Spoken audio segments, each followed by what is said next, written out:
Sip, langsung aja semuanya. Assalamualaikum warahmatullahi wabarakatuh. Waalaikumsalam warahmatullahi wabarakatuh. Perkenalkan, kami dari Futura. Di sini ada saya, Riztawan Prawita, CEO. Terus ini hadir juga rekan-rekan saya, ada Mas Herjuna Doni, CMO-nya, dan Mas Arif, CTO-nya. Jadi nanti kalau mau diskusi teknis atau diskusi project-project bisa langsung.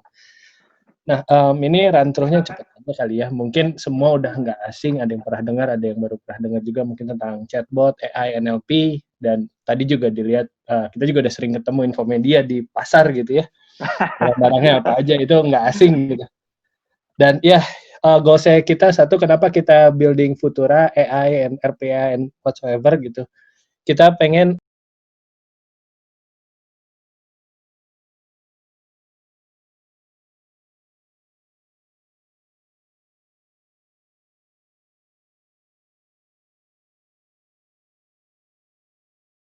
chatbot jual beli sore beres gitu, kurang lebih kayak gitu. Nah itu barang yang kita buat, dan fasternya di sini selain tadi istilahnya bikin chatbotnya cepat, kita juga ada data yang bisa diolah. Nanti diolahnya bisa pakai big box supaya kita lebih tahu personality dari masing-masing si usernya itu.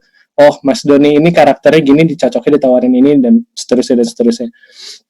Nah, barang yang kita buat ini adalah kurang lebih kita nyebutnya chatbot platform kayak gini. Jadi kita nyebut si platform ini the most friendliest chatbot platform yang ever seen gitu. Jadi ini not self claiming, nanti saya akan ada matrixnya. Kenapa kita berani ngomong ini most user friendly chatbot platform. Lanjut, ini kurang lebih penampakannya kayak gini. Jadi tinggal ada function-functionnya, terus mau bikin gimana, klik aja, dan gitu. Selanjutnya ya ini kita bikin si platformnya kayak bikin Q&A. Kalau main anak-anak muda dulu main Ask FM atau Google Form atau Google apa, nah ini kita pengen bikin chatbot itu segampang itu, dan itu udah nge-automate si bisnis yang tons of customer gitu. Nah ini yang data yang tadi kita bilang bahwa sebelumnya banyak hal yang orang bikin chatbot, mungkin teman-teman Infomedia lebih ahli lah di sini AI dan chatbot.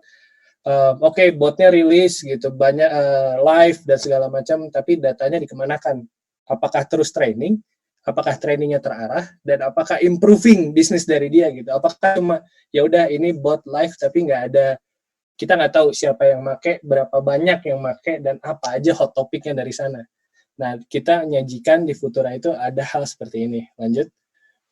Untuk saat ini si chatbot Futura ini udah bisa di banyak platform as long as dia open API. Ini yang paling umum ada di messaging application sama web ataupun in-app chat. Kita juga ada ini sama Freshwork juga dari luar, jadi lebih gampang lah kalau misalnya ada orang luar negeri punya tool sendiri, kita tinggal connect chatbotnya di sana, atau dia pengen di WhatsApp, di Messenger, dan seterusnya.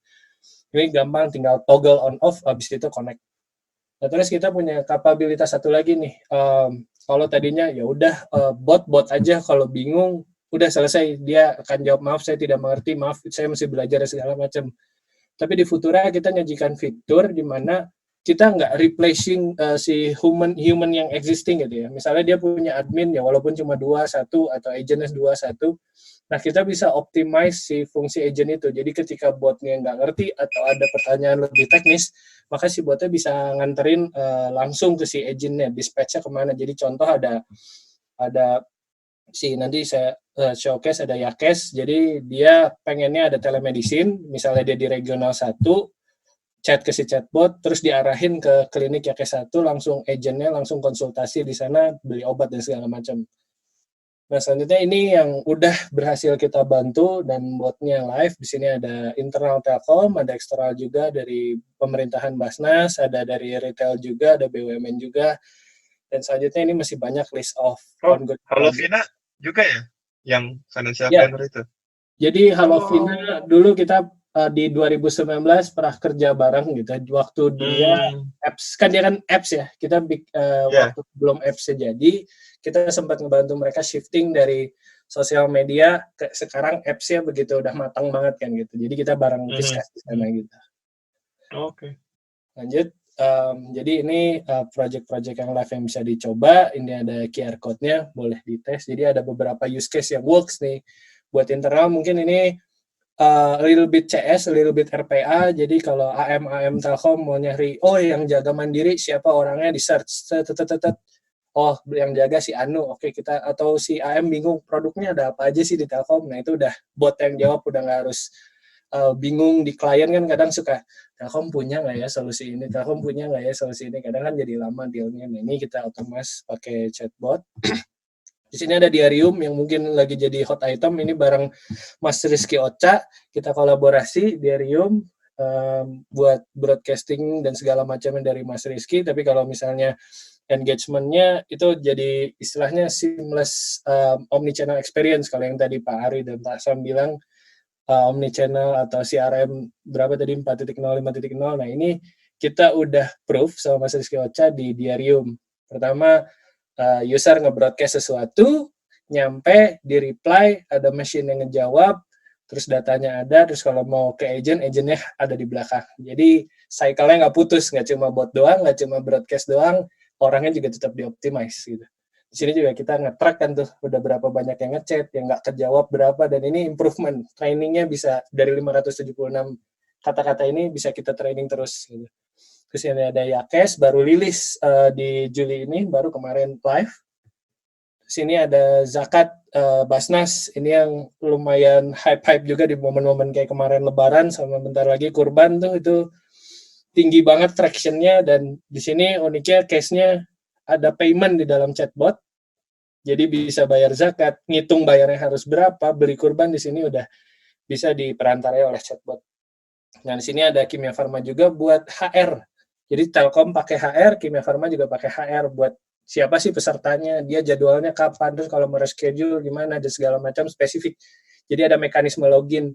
Chatbotnya tahu, oh kalau ini belum pernah daftar di Kimia Farma, berarti dia cuma kasih info umum. Tapi kalau dia udah pernah daftar, berarti infonya sesuai yang dia, apakah dia lulus atau enggak, kapan tesnya, dan segala macam. Nah, lanjut. Nah, tadi kan sempat di-mention ada peta yang cukup besar gitu ya, di Infomedia, mana yang udah ada jadi internal capability, mana yang masih partnership. Terus juga udah ada beberapa mitra-mitra yang luar biasa, yang disebutnya best technology Infomedia ever had gitu ya. Nah, kita memposisikan Futura di sini, terus bedanya apa lu sama Kata AI, bedanya apa lu sama Botika, dan lain-lain. Jadi kalau kita ngomong dari masalah teknologi, mungkin yang established duluan bisa mengadopt teknologi lebih canggih duluan, gitu. Kayak Google gitu ya, IBM, Facebook, dan Microsoft. Tapi ketika ngomong ke Indonesia itu kan punya different culture, different bahasa, dan macam-macam. Nggak bisa letterless gitu kan, Google Translate ABC gitu, nggak cocok lah ya kalau bahasa anak Twitter, bahasa anak gaul gitu, bahasa Indonesia. Contoh lah ya, komen di IndiHome di Twitter itu udah nggak enak-enak. Kadang IndiHome di refer as Indomie, terus bahasa aneh-aneh. Nah, si Futura ini hadir gimana caranya? Kita ngehadirin AI dan chatbot platform yang friendly, tapi teknologinya cocok buat, atau NLP-nya benar-benar native Indonesia gitu. Jadi kalau ada bahasa-bahasa gaul, singkatan, dan segala macam, kita udah lebih advance di sana. Karena kita menggunakan namanya, disebutnya apa ya, collective AI. Jadi kalau tadinya satu company udah di-train exact for that company gitu, kalau kita bikin setiap yang ada di kita gabungin yang general, every company yang pakai kita itu bisa pakai yang kata-kata umum. Tapi kalau specific company kayak misalnya telco kan bahasa telco, healthcare bahasa healthcare, itu nggak bisa dicampur aduk, kurang lebih kayak gitu sih. Nah, so far kita juga ada partner lokal sama yang dari luar. Ini ada Freshwork, ada Line, ada Kontak, sama Kiskas. Jadi Futura ke kliennya nggak sendiri. Jadi partner-partner ini juga maju ke depan jadi reseller, jadi ngebundling solution dan segala macam. Makanya kita bisa istilahnya broad lah use case ya dan segala macam. Nah, di sini ketika ngomong kita bareng Infomedia, aku ngelihat beberapa potensi, karena sebelumnya beberapa kali kita udah pernah main ke Infomedia, dulu ketemu Mas Erik, Mas Julian juga kan, itu di 2019 ngobrol-ngobrol nanya-nanya tentang Futura gitu. Nah, jadi kita ngelihat ketika kita bisa bareng Infomedia, itu kita bisa nge-enhance gitu ya si CRM Infomedia. Dulu kan Infomedia punya Nabila dan segala macam, terus di belakangnya juga ada Genesis, ada apa gitu ya, yang tadinya belum jadi internal capabilities, kita bisa gaining Infomedia jadi punya internal capabilities karena engine kita semua, baik yang rule based ataupun kontekstual yang ada AI-nya itu in-house. Jadi yang tadi ya partnership ya mungkin bagi kuehnya gede ke sana gitu daripada ke sini. Nah, sekarang karena kuehnya bikin sendiri, bisa di-own Infomedia sepenuhnya gitu. Jadi ini roadmap kita gimana caranya ketika kita memang mau fokus, mau bikin, jadi yuk kita bikin kelas SAP, enterprise grade untuk CRM tools gitu, CRM platform gitu. Nah ini sedikit roadmap kita ke depan, dan ya ini tadi yang what can we achieve together, kita empower existing CRM tools, terus banyak use case, banyak capabilities yang tadinya masih bermitra-mitra, bukannya menghambat bermitra, tapi dengan mitra-mitra tadi kita bisa lebih explore yang lebih banyak lagi. Terus yang jelas kita in-house, dan kita udah lumayan di notice worldwide. Kemarin ada dari Cyprus ngontak, terus dari Singapura juga ada, dari mana juga ada, dari India, dari Amerika udah mulai ngontak gitu. Jadi potensinya masih sangat luas, dan kita hope sama Infomedia bisa exploring banyak hal sih gitu. Kurang lebih gitu, mungkin selanjutnya kita akan coba show sedikit. Ini a glimpse of arsitekturnya, jadi mau make sure aja bahwa everything ini kita mostly in-house. Ini yang umum ini, ada beberapa third party gitu, tapi mostly in-house. Nah ini selanjutnya saya mau demo sedikit si produknya. Oke. Jadi produknya ini ada dua. Yang pertama itu satu rule based chatbot yang kita jualan ke klien-klien. Yang konsepnya tadi kayak input question terus answer-nya apa dan segala macam gitu ya. Ini kayak gini. Ini barangnya, ini yang bisa udah selama ini kita jual buat yang umum-umum.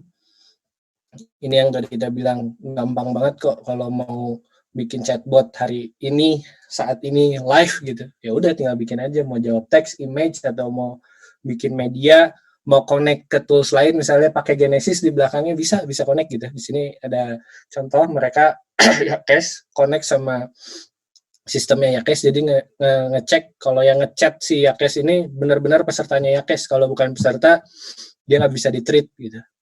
Nah ini proof bahwa kita bisa connect ke internal tools dan segala macam. Ini yang main toolsnya buat kita jualan atau tawar-tawarin ke klien. Dan ada senjata rahasia yang sebenarnya ini kita tawar-tawarin ke enterprise grade. Kayak kemarin kan ada request dari klien perusahaan yang cukup besar gitu ya, yang jualan cigars. Nah ini kita bikin yang kontekstual, yang kalau ditanya rule based AI-nya mana, nah ini sebenarnya kita punya engine AI-nya di belakang yang mesti kita validasi bagaimana sih experience ini bisa diantar ke depan supaya lebih hit ininya ya, solve si pain-nya gitu. Nah ini yang kalau misalkan Infomedia nih punya data regional banyak gitu ya, tadi data voice yang belum ditekskan, nah data itu kita tekskan, kita bulk, kita training exactly yang kita pengen, terus si botnya bisa kita set, oke, dia akan generate answer seperti ini. Kalau misalnya nanya ini gimana, jawab ini gimana, dia udah berbeda lah bentuknya, ini lebih advance dari yang tadi. Kurang lebih gitu sih dari kami.